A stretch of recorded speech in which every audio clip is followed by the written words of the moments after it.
नमस्कार। आज के इस लाइव से जुड़ने वाले सभी मित्रों का मैं पंडित राजन शर्मा हार्दिक अभिनंदन करता हूं।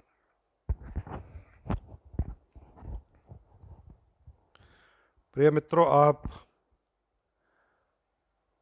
लाइव के माध्यम से ज्योतिष के गूढ़ रहस्य जान रहे हैं और उनका भरपूर प्रयोग भी कर रहे हैं अपने जीवन में, क्योंकि आपके जो कमेंट्स होते हैं या आपके जो लाइव के बाद मुझे व्हाट्सएप में कंसल्टेंसी मैसेज मिलते हैं, तो मुझे ऐसा लगता है कि आधी कुंडली तो देखना आप लोग जानते ही हैं। मेरे से तो सिर्फ आपने कन्फर्म करवाना है। तो ये मुझे समझ आ रही है कि ज्योतिष में जो दिलचस्पी रखने वाले लोग हैं उन्हें इस लाइव से बहुत कुछ साझा करने को मिल रहा है। राकेश भट्ट जी नमस्कार। विवेक रिखी जी जय श्री राम। तो दोस्तों, आज का जो लाइव है हमारा वो है सितंबर माह के ग्रह गोचर पे। ठीक है, अभी इससे पहले आप सुन चुके हैं राहु और केतु ने जो राशि परिवर्तन करना है उसका हमारे जीवन के ऊपर क्या प्रभाव आएगा। आज हम डिस्कस करेंगे ग्रहों के परिवर्तन में, क्योंकि सितंबर में बहुत ज़बरदस्त परिवर्तन होएगा। अजय मल्होत्रा, गुरनाम सिंह, अनीश सोबती, आप सबका स्वागत है। तो आइए सबसे पहले इसको लाइव को आप अपनी अपनी वॉल पे शेयर कर लीजिए, और मैं भी, मेरी दूसरी प्रोफाइल है कुंडली स्कैनर्स के नाम से, उस पे मुझे इसको शेयर करना होता है। और दूसरी तरफ मुझे अपने एक पेज है मेरा, उस पर शेयर करना होता है। वैभव वैद्य, आपका भी स्वागत है। जुड़ते जाइए ताकि फिर हम अपना टॉपिक शुरू करेंगे।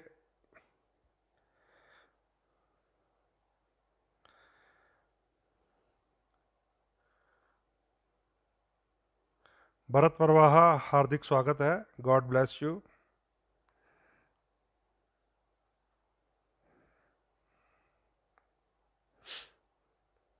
इसको बस लाइव को शेयर कर लें, उसके बाद आपसे बातें करते हैं आज। ये लीजिए, मुझे मेरा मिल गया है लाइव, ये चल रहा है इस टाइम। ठीक है, आशीष सरपाल हार्दिक स्वागत।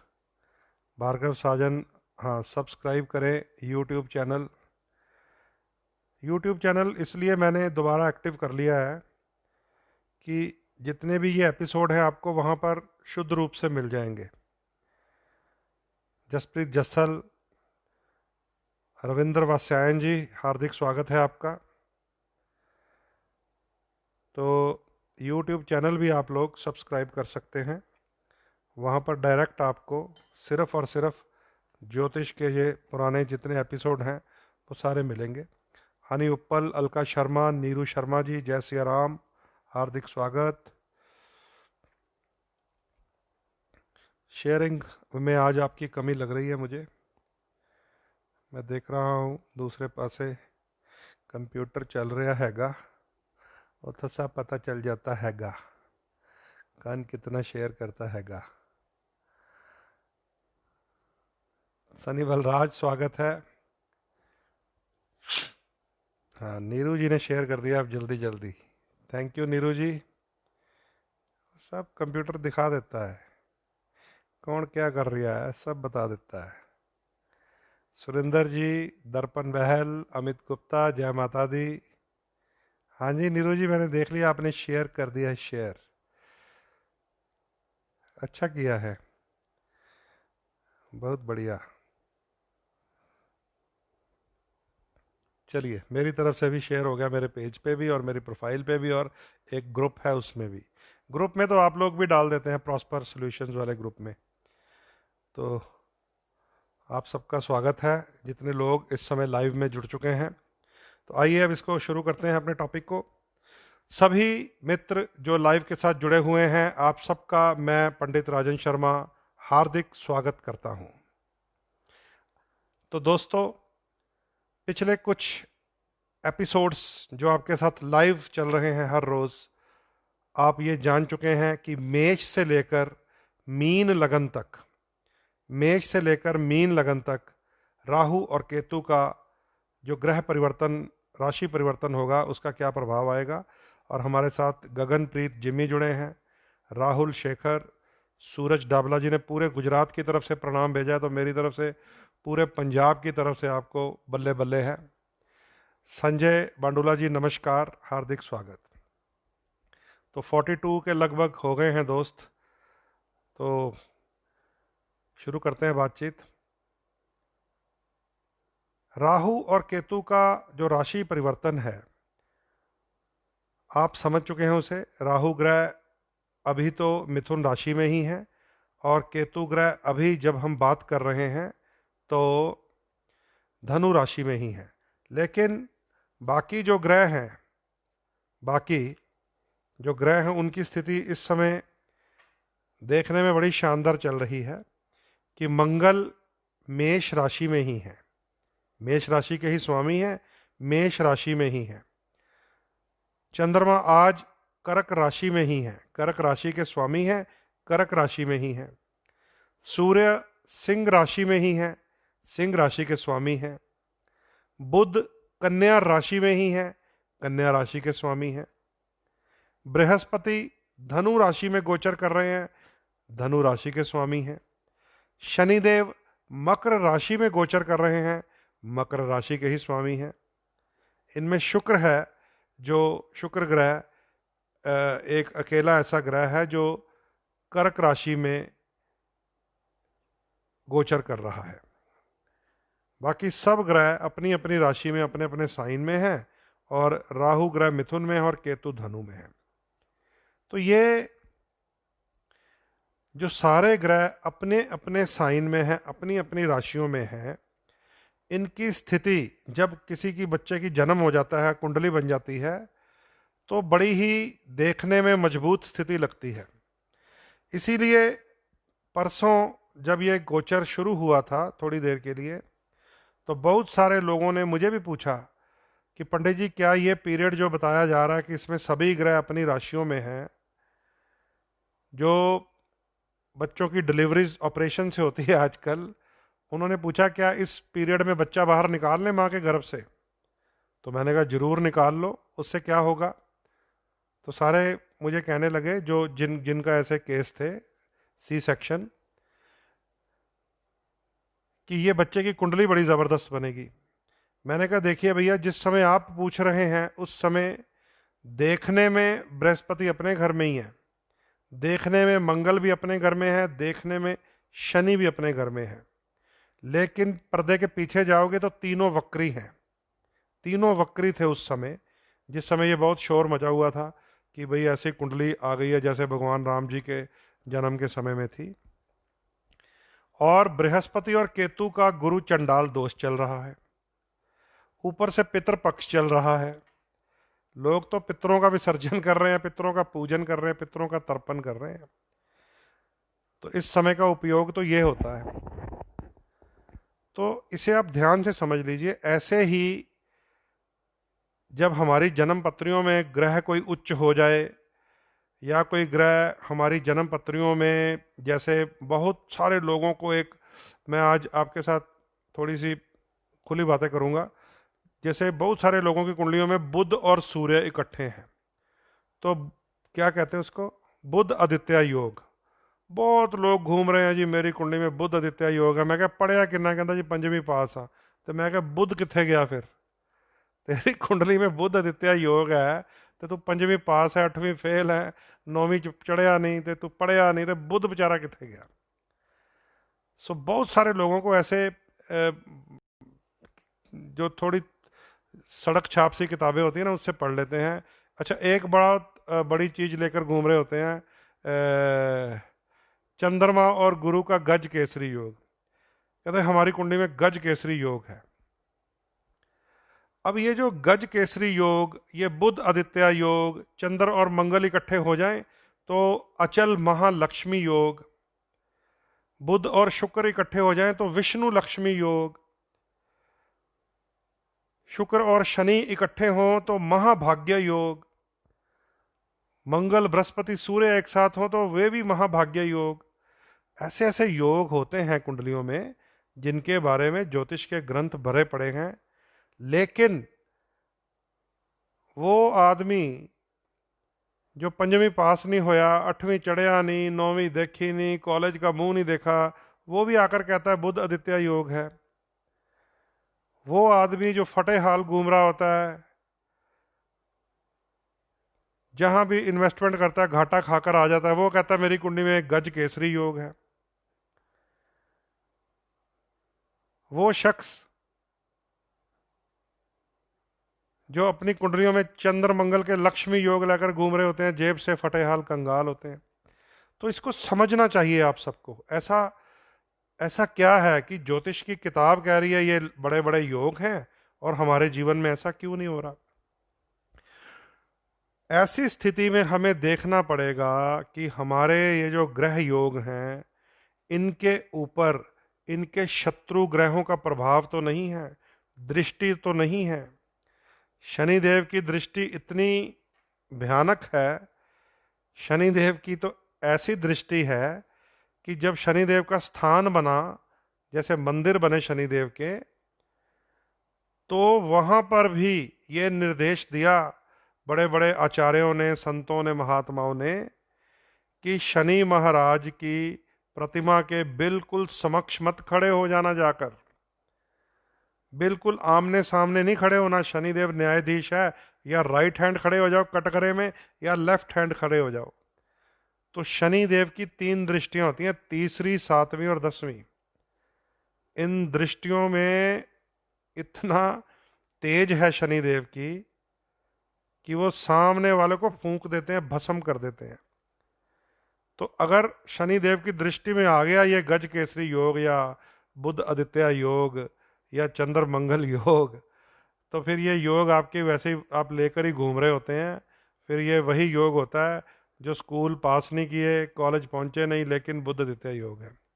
ऐसे ही राहु की दृष्टि है। ब्रह्मा जी ने उन्हें वरदान दिया था कि आपके पास बृहस्पति जितना बल होगा, पंचम दृष्टि, सप्तम दृष्टि, नवम दृष्टि अपने स्थान से 5वें भाव पर प्रभाव डालते हैं, 7वें पर डालते हैं, 9वें पर भी डाल देते हैं। जिन लोगों के लगन में राहु होता है ना, उनसे पूछो राहु क्या चीज है। एक तो लगन को डिस्टर्ब करके रखते हैं, एक पंचम दृष्टि से संतान के घर को, एक सप्तम दृष्टि से जीवन साथी पति पत्नी को, और नवम दृष्टि से, 9वीं दृष्टि से भाग्य को। तो ये है राहु की शक्ति, कि लगन में जिनके राहु है उनका लगन भी डिस्टर्ब रखते हैं, उनकी मैरिज लाइफ भी डिस्टर्ब रखते हैं, उनका भाग्य भी डिस्टर्ब रखते हैं, उनका संतान सुख भी डिस्टर्ब रखते हैं। तो ऐसे दृष्टि योग अगर हम ना देखें कि हमारे गज केसरी पर है कोई, हमारे बुध आदित्य पर है कोई, हमारे महालक्ष्मी योग पर है कोई, अगर ना देखें तो भाई फिर कुंडली को समझ नहीं सकता कोई। केतु के पास भी यही शक्ति है, पंचम सप्तम नवम दृष्टि है। किसी के लगन में केतु आ जाए, जैसे आजकल वृश्चिक वालों के लगन में केतु आने वाला है 23 सितंबर से, तो लगन के ऊपर भी अपना डुअल इफेक्ट छोड़ते हैं। केतु को कहते हैं दो चित्ता, कि इधर जाऊं कि उधर जाऊं, जाऊं कि ना जाऊं, कल जाऊं, अच्छा नहीं आज ही चलता हूं, नहीं परसों चलेंगे, फिर ऐसा करते रहते हैं लगन के केतु वाले। तो वहां पर भी केतु की पंचम दृष्टि संतान पर, सप्तम जीवन साथी पति पत्नी पर, और नवम दृष्टि भाग्य पर। तो ये बात मैं आप लोगों को इसलिए बता रहा हूं कि हमारी कुंडलियों में जी मेरा शनि उच्च है, मेरा बृहस्पति उच्च है, मेरा मंगल उच्च है, इन चीजों को जब आप उच्च उच्च उच्च होते हैं ना, ऐसा ना कोई ऐसी कोई दृष्टि पड़ जाए कि उठ जाओ, उच्च ही हो जाओ। तो पहले ये देखना पड़ता है कि हमारी कुंडली में नेगेटिविटी कौन फैला रहा है, हमारे जो अच्छे अच्छे गज केसरी, बुध आदित्य, फलां योग, लक्ष्मी योग, इनके ऊपर किसी नेगेटिव प्लैनेट्स की छाया तो नहीं है, इनके ऊपर कोई ऐसी दृष्टि तो नहीं है कि ये योग काम ही ना करते हों। इसलिए जब भी आपको कोई कह दे कि तेरा तो शनि उच्च है, तेरा बृहस्पति उच्च है, तेरा मंगल उच्च है, तेरा सूर्य उच्च है, तेरे गज केसरी है, तेरे बुध आदित्य योग है, तो ऐसे में उनसे ये भी पूछ लिया कीजिए कि महाराज ये उच्च ऐसे तो नहीं है कि इनके ऊपर राहु केतु की दृष्टि पड़ रही हो या इनके ही शत्रु की दृष्टि पड़ रही हो। कल पता नहीं किसी की जन्मपत्री मुझे दिखाने आए, वो भी कह रहे थे मेरी जन्मपत्री में गुरु उच्च है, गुरु चंद्रमा इकट्ठे हैं, राजयोग है जी। और मैंने कहा 8वें घर में है भैया, 8वें घर में बदनामी करता है बृहस्पति, 8वें घर में बदनामी पैदा कर देता है बृहस्पति, 7वें घर में मैरिज लाइफ डिस्टर्ब कर देता है बृहस्पति, 6ठे घर में बीमारियां पैदा कर देता है, लीवर की, पेट की, गैस की, चर्बी की। तो ये बहुत ध्यान से देखना पड़ता है कौन सा ग्रह किस राशि में किस भाव में है। ना युतो ना दृष्टो, शत्रु से ना युतो ना दृष्टो, ना तो उसकी शत्रु से युति हो ना उसकी शत्रु की दृष्टि पड़ रही हो उस पर, तब जाकर ये योग हमें शुभ फल देते हैं। एक तो इस बात को आप समझ लीजिए। दूसरा, आजकल पितृपक्ष चल रहा है, बड़े ही आदर से भारत के लोग अपने पूर्वजों को याद करते हैं, सम्मान देते हैं उन्हें। एक बार मुझे किसी विदेश से आए हुए मित्र ने पूछ लिया था कि ये पितृपक्ष क्या होता है, तो मुझे बड़े ही आसान शब्दों में उसे बताना पड़ा कि जैसे आप लोग जो कॉन्वेंट लोग हैं, कॉन्वेंट, साल का एक दिन रखते हैं फादर डे, साल का एक दिन रखते हैं मदर डे, फ्रेंडशिप का पूरा आप हफ्ता मनाते हैं वैलेंटाइन डे, टीचर डे आप मनाते हैं ना, जो कॉन्वेंटियंस हैं। तो क्यों मनाते हैं? आप पहले ये बताइए, आप क्यों मनाते हैं ये father day, mother day, teacher day, brother day?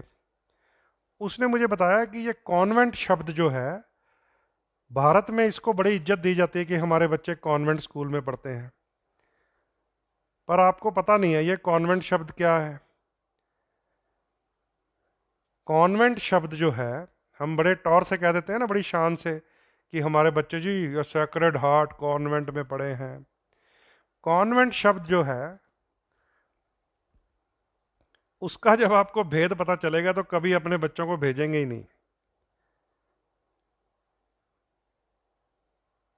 विदेशों में जब बिना विवाह के जो बच्चे पैदा हो जाते हैं, लिविंग रिलेशनशिप वाले, जिनके पिता का तो पता ही नहीं होता, माँ फिर उसको स्वीकार नहीं कर पाती, उनके लिए एक अनाथ आश्रम बनाया पोप ने।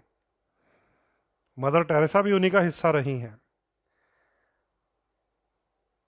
उनके लिए अनाथ आश्रम बनाया पोप ने, और वो वाले जो बच्चे हैं उनके पढ़ने के लिए अनाथों का एक स्कूल बनाया गया, उसे कहा जाता है कॉन्वेंट स्कूल।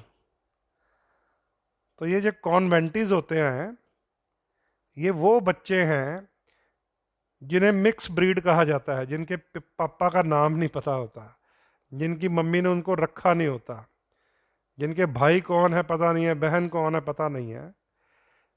इसलिए वो बच्चे साइकोलॉजिकली वीक ना हो, उनके लिए भी एक दिन बनाया गया फादर डे, उनके लिए भी एक दिन बनाया गया मदर डे, उनके लिए भी ब्रदर डे, सिस्टर डे। ये नहीं पता होता उनको फादर कौन है मेरा, मदर कौन है, सिस्टर कौन है, ब्रदर कौन है।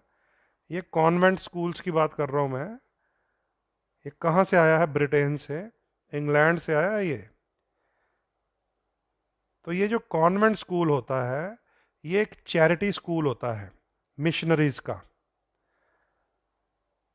तो अब कॉन्वेंटी ने मुझे बताया कि भाई हम तो इसलिए मनाते हैं father day, brother day, mother day, क्योंकि हमें पता ही नहीं होता हमारे फादर एक्चुअली हैं कौन है, मदर हमारी हैं कहाँ चली गई, ब्रदर उसका कोई हुआ या नहीं हुआ, तो हम तो इसलिए मनाते हैं।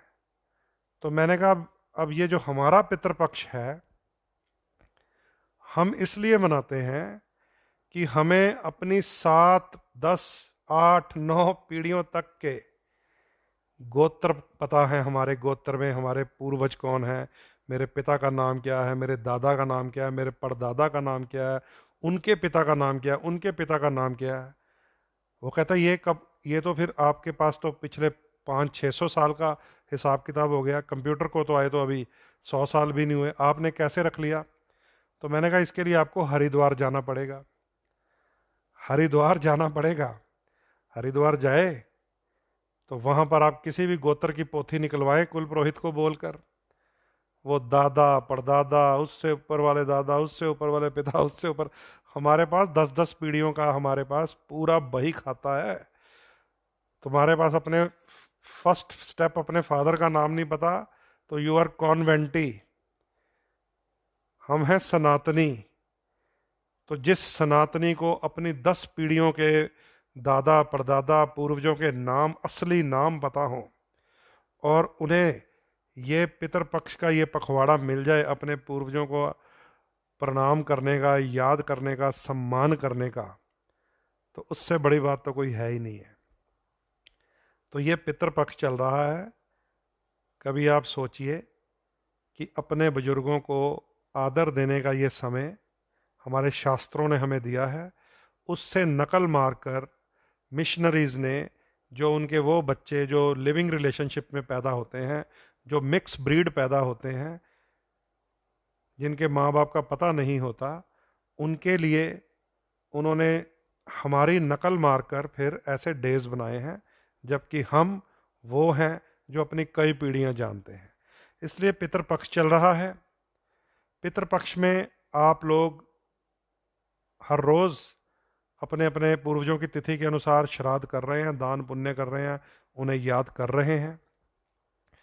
तो 17 सितंबर जो है, अब नोट कर लीजिए, 17 सितंबर जो है उसे पितृ अमावस्या कहा जाता है। पितृ अमावस्या, महालय का श्राद्ध कहा गया है उसे।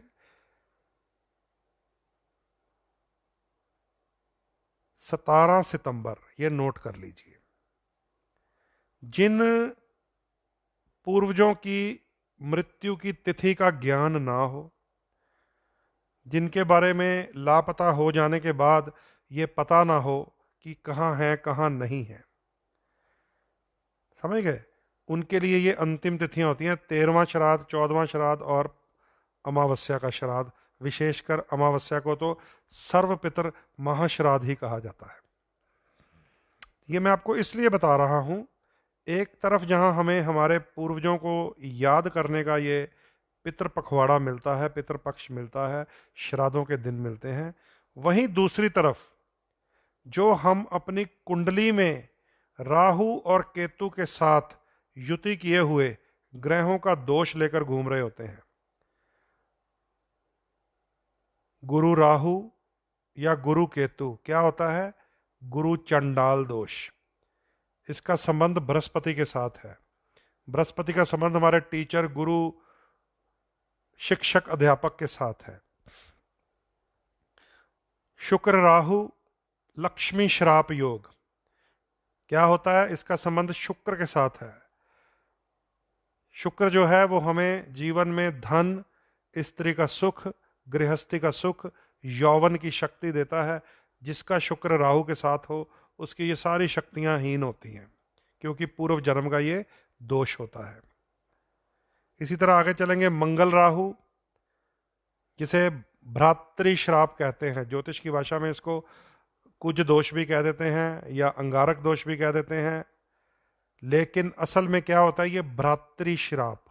भ्रातृ श्राप क्या होता है, भाई के कारण, दोस्त के कारण, मित्र के कारण जो हमारे जीवन में पूर्व जन्म की गलती होती है, किसी को चीट किया हो, किसी को धोखा दिया हो, तो ये मंगल राहु सताता है। समझ गए, ऐसी कई कथाएं हैं भागवत में। मित्र को चीटिंग की थी सुदामा जी ने, पता है आपको। भगवान कृष्ण के परम मित्र भी हैं सुदामा जी, लेकिन मित्र को चीटिंग भी की थी सुदामा ने, क्योंकि भगवान कृष्ण के 40 चने सुदामा खा गए थे। उस रात्रि, जिस रात्रि जब वो लकड़ी लेने गए जंगल में ही फंस गए और बहुत बारिश पड़ी, बहुत तूफान आया, और सुदामा ने लालचवश कृष्ण जी के भी चने खा लिए कि उसको भूख लगी है। 40 साल दरिद्र रहा था। 40 साल दरिद्र क्यों रहा था? क्योंकि जब वो आश्रम वापस आए तो कन्हैया कहने लगे गुरु माँ से कि माँ मुझे बड़ी भूख लगी है। तो माँ ने पूछा कि हे कान्हा, तुम्हें और सुदामा को मैंने बराबर बराबर खाना दिया था। तो कान्हा ने बोला कि माँ मुझे तो इसने खाना दिया नहीं। तो वहाँ फिर उसने कन्फेशन किया सुदामा जी ने कि मैंने तो इसका हिस्सा भी खा लिया माता। तो गुरु माँ ने जो सुदामा के मस्तक के ऊपर अखंड लक्ष्मी अखंड लक्ष्मी की लकीर थी वो उसको क्षय कर दिया था। तो 40 वर्ष दरिद्र रहा था सुदामा। सुदामा जी की पत्नी फिर वैभव लक्ष्मी के व्रत करने लग गई। फिर उनके मन में आभास आया कि जाइए, आपके मित्र द्वारकाधीश हैं, उनके पास जाइए। तो फिर द्वारकाधीश तो फिर आपको पता ही है, सबका भला करते हैं, कल्याण करते हैं, कृपा करते हैं। तो सुदामा को उन्होंने फिर से लक्ष्मीवान बना दिया था। तो मंगल और राहु उसी भ्रातृ श्राप को कहा जाता है। अगर आपकी कुंडली में हो मंगल का दोष, तो सगे भाई, पक्के दोस्त, बड़े मित्रों से परेशानी जीवन में आ जाती है, क्योंकि ये पूर्व जन्म का श्राप लेकर हम घूम रहे होते हैं। इसी तरह बुध और राहु, जिसको जड़ दोष कहा गया है, अगर इसका असली नाम सुनेंगे तो फिर आप घबरा जाएंगे। ये कन्या श्राप होता है, कन्या श्राप। बुध ग्रह कन्या का कारक है, बेटी का कारक है। जिनकी कुंडलियों में बुध केतु के साथ या बुध राहु के साथ हो, उन्हें कन्या का श्राप होता है। क्यों? पूर्व जन्म में कन्या की हत्या की होती है। और इस कलयुग में तो रोज देखते हैं कहीं ना कहीं कन्या की हत्या, भ्रूण हत्या, बलात्कार के इतने केस, छोटी छोटी बच्चियों के साथ जबरन काम, ये सब अपना बुध खराब कर रहे हैं। और जिन्होंने कन्या का अपमान किया है, कन्या की हत्या की है, पूर्व जन्म वाला बुध केतु बुध राहु तो एक अलग श्राप है। जिन्होंने इस जन्म में की है, उनके व्यापार कभी नहीं चल पाते, कभी भी नहीं चल पाते जब तक पश्चाताप नहीं करते। उसका पश्चाताप यही होता है कि अगर आप ये गलती कर बैठो, ना बताओ किसी को, ज्योतिषी को भी ना बताओ, हमें तो कुंडली देख के पता चल जाना है, लेकिन हल हम बता देंगे कि आपको किसी जरूरतमंद कन्या की शिक्षा, दीक्षा, वस्त्र, कपड़े, स्कूल फीस, हर चीज़ की जिम्मेदारी ले लेनी चाहिए। चाहे आपके किसी वॉचमैन की बच्ची हो, ड्राइवर की बच्ची हो, किसी की भी हो, जिस घर में ये जघन्य पाप हुआ हो, उस घर का व्यापार नहीं फूल सकता। उसे कन्या श्राप कहते हैं, अगर बुध ग्रह राहु या केतु के साथ जड़ दोष में हो। ऐसे ही शनि और राहु का दोष मिलता है, जिसे प्रेत छाया कहा गया है, प्रेत श्राप। बहुत सारे लोग आकर कहते हैं जी हमारे मजदूर, हमारे लेबर के लोग हमें बड़ा परेशान करते हैं, फैक्ट्रियां बंद हो जाती हैं, मशीनें ख़राब कर देते हैं, जानबूझ के आते नहीं है, जब ऑर्डर होता है हमारे पास बहुत ज़्यादा तभी नहीं आते, फिर कहेंगे एडवांस दो फिर आएंगे। तो ये शनि खराब होता है आपकी कुंडली का, वो भी राहु या केतु से, प्रेत छाया में, प्रेत श्राप में। तो उसका भी यही हल है कि निर्धन की सहायता कीजिए। कल भी मैंने आपको बताया था, बड़े बड़े होटलों में जाके तो 100-100 200-200 रुपये टिप देते थे हम लोग, लेकिन जब ऑटो से उतरते हैं, रिक्शा से उतरते हैं, टांगे से उतरते हैं, तो जो 20 मांग रहे हैं उसको कहते हैं 10 ले ले। 5 स्टार में जाके अपनी जेब से दे देंगे, जिस गरीब को जरूरत है उसके साथ मोल भाव करते हैं। तो ये शनि ही तो खराब करते हैं। तो इस तरह ये राहु ग्रह से श्रापित होती हैं कुंडलियां। और बड़े ही इंपॉर्टेंट 2 ग्रह होते हैं हमारे, चंद्रमा और सूर्य, जिनको राहु ग्रहण ही लगा देता है, इसको ग्रहण दोष कहते हैं। चंद्र राहु वाला इंसान 24 घंटे मानसिक परेशानी में रहता है। जब तक बिजी रहे चंद्रमा राहु वाला बहुत बढ़िया, जैसे ही खाली हो गया बस वैसे ही उदास हो जाएगा, वैसे ही परेशान हो जाएगा, वैसे ही फालतू बातें सोचेगा, मैंने ये कर दिया था, मेरे से वो हो गया। चंद्र राहु मानसिक अशांति पैदा करता है, इसे चंद्र ग्रहण दोष कहा गया। ऐसे ही सूर्य ग्रह राहु के साथ या केतु के साथ हो तो सूर्य ग्रहण दोष होता है। सूर्य राहु केतु से फंसा हो तो अपमान, अपयश, कलंक, सरकार के घर से जुर्माना, जेल की यात्राएं सूर्य राहु भी दे देता है। क्यों देता है?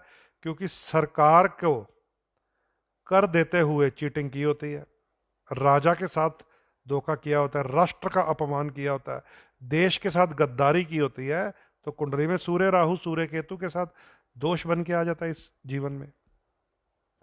तो ये सारी स्थितियां 7 पिंड ग्रहों के साथ राहु केतु मिल गए, तो चाहे आपकी कुंडलियों में ये उच्च पड़े हों, चाहे राजयोग लेकर घूम रहे हों, कोई असर नहीं होने देता। ये राहु और केतु का इतना बल है क्योंकि भगवान विष्णु ने मोहिनी रूप में इनको अमृत पिला दिया था। लेकिन क्योंकि हम पितृपक्ष में हैं, हर रोज राहु और केतु को आप शांत कर सकते हैं, और जो इसका अंतिम दिन है वो है 17 सितंबर, 17 सितंबर। तो इसलिए आप लोगों ने जितना राहु और केतु के एपिसोड सुने हैं पिछले 4-5, और ये जो मैंने ग्रहों की स्थिति आपको बता दी है, और इस समय भी चल रहा है, इस समय भी 23 सितंबर तक बृहस्पति और केतु गुरु चंडाल दोष में ही चल रहा है, इस समय भी। इसीलिए जब ये कल परसों से अफवाह फैल गई कि ऐसे ग्रहों की स्थिति बन गई है जी, भगवान राम के जन्म के समय थी ऐसी, तो मैंने कहा भैया गुरु चंडाल दोष चल रहा है, कौन से आप भगवान राम की कुंडली ढूंढ रहे हैं? गुरु चंडाल दोष चल रहा है इस समय। शनि वक्री चल रहे हैं, मंगल भी वक्री चल रहे हैं, और उस दिन तो बृहस्पति भी शायद वक्री ही थे जब परसों की बात है ये। तो ध्यान रखिए, अपनी कुंडली में जब भी आपको ग्रहों की स्थिति देखनी है, पहले नेगेटिव ग्रह देखना है, फिर ढूंढना है कि उसका हम उपाय उपचार कैसे करें। तो 17 सितंबर याद रख लें, जो लोग पूरे पितरपक्ष में कुछ नहीं कर पाए राहु केतु का, अंतिम दिन 17 सितंबर है। आप अपनी अपनी कुंडलियों में ये जान लीजिए कि कुंडली में दोष तो नहीं है, चाहे आपकी है, चाहे आपके बच्चों की है, परिवार में किसी की भी है। 17 सितंबर जिस दिन महापितृ श्राद्ध होगा, जिस दिन पितरों को विदा किया जाता है, उसी दिन राहु और केतु की नेगेटिविटी को भी विदा किया जा सकता है। कुंडली वाला पितृ दोष अलग होता है और पितरों का विसर्जन करना अलग होता है, ये भी याद रख लीजिए। क्योंकि बहुत सारे दोस्त यही कहते रहते हैं, मैंने तर्पण किया था जी कुरुक्षेत्र जाकर, मैंने तो पिहोवा चले गया था, मैंने तो गया जी चला गया था। उसका कोई लिंक हमारी जन्मपत्री के साथ नहीं होता, इसे याद रख लीजिए। क्योंकि ये ग्रह दोष है, वो पितरों का, पूर्वजों का विसर्जन है। तो आज का जो ये लाइव है, इसीलिए आपके साथ साझा किया है कि ज्योतिष का ज्ञान तो हम हासिल कर रहे हैं। राहु और केतु के ट्रांजिट के गोचर को तो हमने समझ लिया है कि जब जब शनि ग्रह ठीक होंगे, तब तब राहु ग्रह से जो मर्जी ले लो, दोनों हाथों से ले लो, झोली फैलाकर ले लो, तो भी खाल भरने से बाहर आ जाता है माल। इतना राहु और केतु आनंद देते हैं जब शनि ठीक हो। तो शनि देव ने 29 सितंबर को ठीक हो जाना है। अगर आपकी भाषा में बात करें, ज्योतिषी की भाषा में बात करें, तो रेट्रोग्रेड से प्रोग्रेसिव हो जाना है, वक्री से मार्गी हो जाना है। आपकी भाषा में बात करें तो एक्टिव हो जाना है। ठीक है, तो ये सारी चीजें समझने के लिए आपको अपनी कुंडली के ऊपर, अपनी पर्सनल जन्मपत्री पे ध्यान देना पड़ेगा कि ये जो शनिदेव ठीक हो रहे हैं, राहु केतु बढ़िया राशियों में रहेंगे, बृहस्पति अच्छी राशि में चल रहे हैं, तो क्या हम इनसे फल प्राप्त कर सकते हैं? उसका यही उत्तर है कि हमारी बेसिक जन्म कुंडली अगर किसी दोष से ग्रस्त हो, पहले उसे दूर कीजिए, फिर गोचर के ग्रह आपके लिए पूरा आनंद देंगे। तो ये है आज का जो मेरा मकसद, मंतव्य आपके साथ लाइव में दोबारा बात करने का।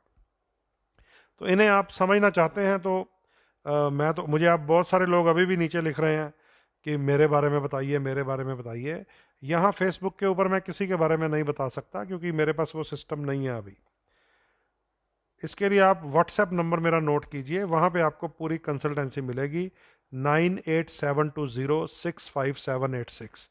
इस नंबर पे अगर आप अपनी कुंडली दिखाना चाहते हैं तो अपना नाम, date of birth, time of birth और प्लेस ऑफ बर्थ भेज दीजिए। वहाँ पे आपको प्रोफेशनल वे से सारी कंसल्टेंसी मिल जाएगी। जो लोग फेसबुक के माध्यम से कुछ पूछना चाहते हो, वो वीरवार को, जिस दिन हम फ्री कंसल्टेंसी करते हैं, 5-4 फ़ोन लग जाते हैं जिनकी किस्मत होती है, उनके साथ फ्री का सिस्टम जो है वो वीरवार का है। ठीक है, तो ये आप याद रख लीजिए। 17 सितंबर, जो हमारे पूर्वज जिनकी तिथि अननोन है, या वो लोग जो मिस कर गए हों श्राद्ध, चाहे तिथि मालूम हो लेकिन वो मिस कर गए हों, कई बार मिस भी हो जाता है। और मैंने एक और चीज़ देखी है, पिछले इन 10 दिनों में क्या हो रहा है हमारे साथ, जितने मित्र विदेशों में बैठे हैं ना, कितने एनआरआई फ्रेंड्स हैं, एनआरआई फ्रेंड, ध्यान से समझ लीजिए, उन्हें तो इस सिस्टम का पता ही नहीं चलता कि कब लोहड़ी है, कब दिवाली है, कब होली है। अगर पता चलता है तो कैलेंडर की डेट पता चलती है, क्योंकि वहाँ पे इतना ज़्यादा रौनक मेला नहीं होता, उन्हें नहीं पता चलता जितने एनआरआई हैं। और उन्हें फिर ये भी नहीं पता चलता, उनसे मिस हो जाते हैं। फिर वो फ़ोन करेंगे, पंडित जी चौथा श्राद्ध है या पांचवा? मैं कहा कहाँ से बोल रहे हो? मैं कनाडा से। तो मैंने कहा क्या करोगे अगर पता भी चल जाएगा? तो समझ लीजिए, जितने लोग भारतीय विदेश में रह रहे हैं, वो अपने अपने कुल पुरोहित को पंजाब में, हरिद्वार में, कुरुक्षेत्र में, पिहोवा में, जहाँ जहाँ पर भी, जहाँ जहाँ पर भी आपके पुरोहित हैं, आपके एस्ट्रोलॉजर्स हैं, उनके साथ संपर्क रखिए। और दूसरा, किसी ना किसी गौशाला के साथ संपर्क रखिए, क्योंकि अगर आप पंजाब से गए हुए हैं, लुधियाना से गए, तो लुधियाना में कितनी गौशाला है, तो आप अपने कहीं किसी लुधियाना वाले मित्र को फ़ोन कीजिए या रिश्तेदार को कि फ़लाँ गौशाला का हमें ईमेल आईडी ले दो, या कॉन्टैक्ट नंबर ले दो, या उनका अकाउंट नंबर ही ले दो। तो अपनी कमाई का 10वां हिस्सा गौ माता के लिए भी निकालें। विशेषकर कौन? एनआरआईज। क्यों बता रहा हूँ उनको? क्योंकि उनको कई बार उनके चीज़ें मिस हो जाती हैं। आजकल फिर भी बड़ा आनंद आता है कि गणपति उत्सव पे वो गणपति विसर्जन भी मैं देखता हूँ, जितने बाहर के मित्र कर रहे होते हैं। लेकिन ये बहुत टेक्निकल काम है, पितृदोष की पूजा करना, पितृदोष की शांति करना, पितरों का विसर्जन करना। तो इसमें आप समझ लीजिए, इसमें आप समझ लीजिए, अगर आप मिस कर जाएं तो लास्ट वाला श्राद्ध सबसे इंपॉर्टेंट होता है, और गौ की सेवा सबसे ज़्यादा इंपॉर्टेंट होती है। तो जितने एनआरआई मित्र हैं, वो अपने यहाँ पर संपर्क रखें, अपने कुल पुरोहित से, अपने एस्ट्रोलॉजर से, और अपने अपने जन्म स्थान, जैसे मान लो किसी का जलंधर में, अमृतसर में, दिल्ली में, करनाल में, रोहतक में, कहीं भी हुआ हो, वहाँ वहाँ की गौशाला के साथ कांटेक्ट रखा कीजिए, और वहाँ अपना कुछ अंश कमाई का जरूर भेज दिया कीजिए। उनसे अकाउंट नंबर लीजिए, ट्रांसफ़र कर दीजिए। तो जो सबसे उत्तम सेवा है वो गौ सेवा ही है, सबसे उत्तम। क्योंकि गौ माता के शरीर में, शास्त्र कहता है, 33 कोटि देवी देवता रहते हैं, 33 कोटि। और गौ माता के शरीर में स्थान पाने के लिए माँ लक्ष्मी ने तपस्या की थी। आपको पता होगा इस कहानी का। सागर मंथन में से गौ माता तो पहले निकल आई थी, माँ लक्ष्मी सबसे बाद में निकली थी, अमृत से पहले। तो सभी देवी देवता ने गौ माता से प्रार्थना करके स्थान मांग लिया। माता लक्ष्मी को स्थान मिला नहीं था। तो माता लक्ष्मी जब गौ माता के पास गई, तो गौ माँ ने कहा कि अब तो नो वैकेंसी, नो स्पेस। तो माँ लक्ष्मी ने गौ माता के पास बैठकर तपस्या की थी, तब जाकर माँ लक्ष्मी को गौमूत्र और गोबर में स्थान मिला था। समझ गए? इतनी ज़्यादा वैल्यू है देसी गाय के अर्क की, गौमूत्र की और गोबर की, कि पुरातन समय में जिनके घरों में अभी भी दादी प्रदादी है, उनसे पूछ लो, सारा बरांडा, सारा बरामदा गोबर से ही लीपा जाता था। पूरी रसोई गोबर से ही लीपी जाती थी। घर के दरवाजे के दोनों तरफ गोबर लगाकर उस पर शुभ और लाभ लिखा जाता था, उस पर लक्ष्मी माँ के साइन बनाए जाते थे।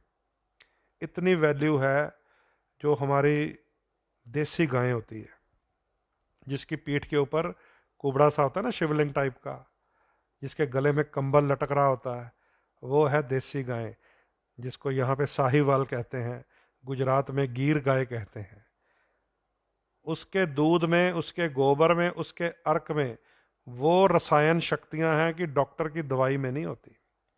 इसलिए हमेशा जिसको माँ लक्ष्मी ने जिसको तपस्या करवाई हो, उसके लिए जब आप दान पुण्य करेंगे तो आपको पितरों से भी आनंद आएगा, आशीर्वाद मिलेगा, ग्रहों से भी आशीर्वाद मिलेगा।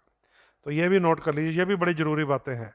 ज़रूरी नहीं कि 24 घंटे कुंडली में ही हम घुसे रहें, ये बहुत ज़रूरी बातें हैं। और यहाँ जो हम लोग रहते हैं हमारे लिए भी ज़रूरी हैं, हमें भी गौ सेवा करनी चाहिए। और जितने NRI दोस्त मित्र हैं उनको तो 100% करनी चाहिए, क्योंकि हमारे अमाउंट से उनकी अमाउंट तो बहुत ज़्यादा हेल्पफुल रहेगी गौ सेवा के लिए। तो दोस्तों, ये आज का जो लाइव है, इसे आज के साथ मिलने का मेरा एक ही मकसद था कि 17 सितंबर को अंतिम श्राद्ध भी है, अमावस्या भी है। जिनकी कुंडलियों में पितृदोष पितृ श्राप है उनके लिए भी शुभ अवसर है। और जो लोग श्राद्ध मिस कर गए हों या जिन्हें अपने पूर्वजों की तिथि ना मालूम हो मृत्यु की, उनके लिए भी शुभ अवसर है कि उस दिन आप दान पुण्य कर सकते हैं। इस बात को आप जरूर नोट रखें।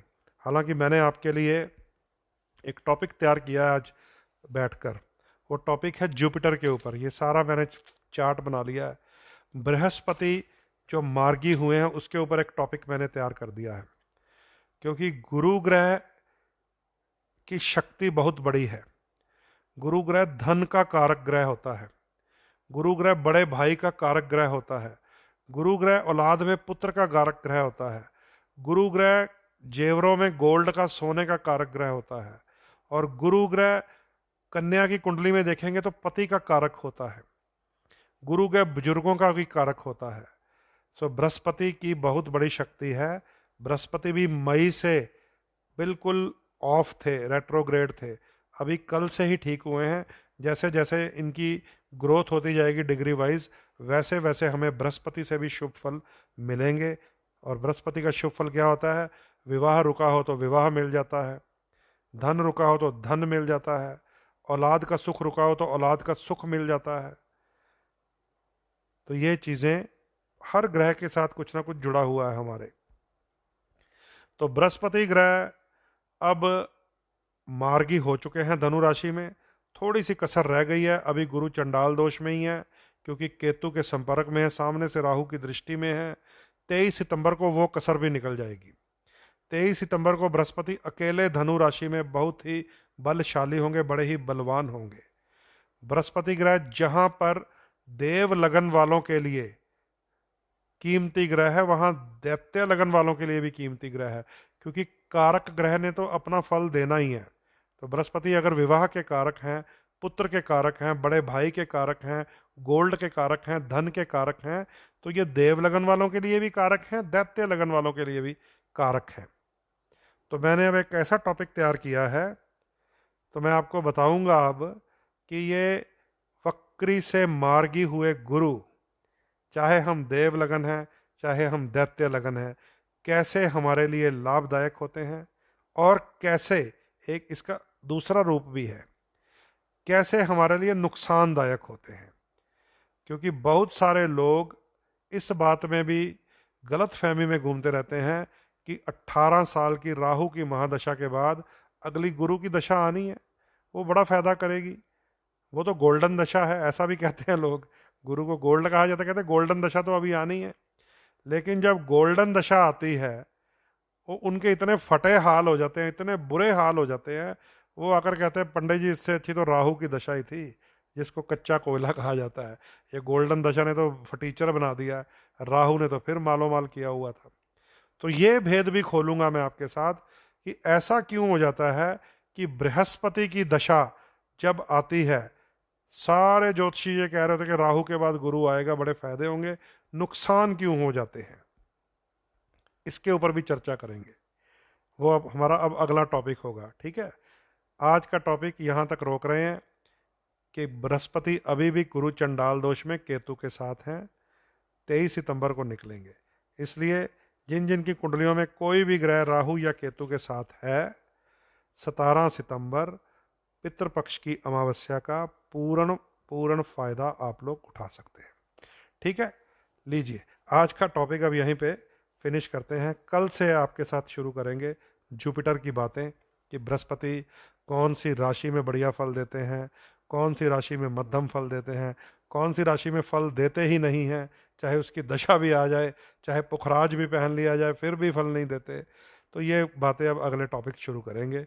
इसलिए मैंने जुपिटर को शुरू किया है, क्योंकि इसको सबसे ज़्यादा सौम्य, इसको सबसे ज़्यादा शुभ ग्रह होने की पदवी मिली हुई है। लेकिन वो लोग जब बृहस्पति की दशा में खराब हुए होते हैं, वो आ जाते हैं ना, फिर वो आके कहते हैं पंडित जी कैसा ये ग्रह है, सारी दुनिया कहती थी ये तो बहुत बढ़िया बृहस्पति होता है, हमारे लिए तो यह बढ़िया नहीं निकला। तो उनके लिए ये चर्चा बड़ी ही लाभदायक सिद्ध होगी, जिनकी कुंडलियों में गुरु एंटी होता है। और आपको मैं बताऊंगा उसको कैसे कंट्रोल किया जाता है, फिर कैसे उससे लाभ लिया जाता है। बृहस्पति जो है वो ज्ञान का, विद्या का ग्रह है, गुरु का ग्रह है, उससे भी लाभ लिए जाते हैं, उससे भी आशीर्वाद लिया जाता है। अगला टॉपिक हमारा यही होगा। तो ठीक है दोस्तों, दोबारा आप मिलेंगे। आपके नीचे कमेंट्स बहुत आ रहे हैं, इनको मैं आराम से पढ़ूंगा, और कोई साझा कमेंट हुआ किसी का जो सबके लिए काम का हो, तो वो कमेंट का नीचे मैं रिप्लाई भी जरूर कर दूंगा। लेकिन जो पर्सनल अपनी कुंडली दिखाना चाहते हैं, उसका फेसबुक के ऊपर कोई इलाज नहीं है मेरे पास, उसका इलाज पर्सनली मेरे व्हाट्सएप नंबर में है। और नंबर दो, आजकल मेरे सारे एपिसोड यूट्यूब पर जा रहे हैं, और आज बहुत सारे दोस्तों ने यूट्यूब को सब्सक्राइब भी किया है, क्योंकि जैसे ही आप सब्सक्राइब करते हैं मुझे व्हाट्सएप में इन्फॉर्मेशन भेज देते हैं, पंडित जी मैंने सब्सक्राइब किया है। तो बहुत बहुत शुक्रिया उन लोगों का जो यूट्यूब पर भी मेरे चैनल को सपोर्ट कर रहे हैं और यूट्यूब को सब्सक्राइब कर रहे हैं, क्योंकि ये सारे जितने मेरे एपिसोड हैं अब आपको सारे शुद्ध ज्योतिष के रूप में यूट्यूब पर ही मिलेंगे। क्योंकि फेसबुक पर तो अभी थोड़ी देर में मैं कोई गाना गा दूंगा, फिर जोक डाल दूंगा, फिर कोई पॉलिटिकल बात डाल दूंगा, ये गुम हो जाता है। तो यूट्यूब पर भी आप जाकर इसको सब्सक्राइब कीजिए, फेसबुक लाइव में आप जुड़े रहिए, आपके कोई जनरल कमेंट्स हैं वो ज़रूर लिखते रहिए, आपके कोई पर्सनल बात है वो मुझे व्हाट्सएप में लिखिए। इन्हीं शब्दों से आपके साथ आज इजाज़त ले रहा हूँ, कल फिर मिलेंगे, बृहस्पति की बातें करेंगे। ठीक है, जय श्री राम, सत श्री अकाल, नमस्कार।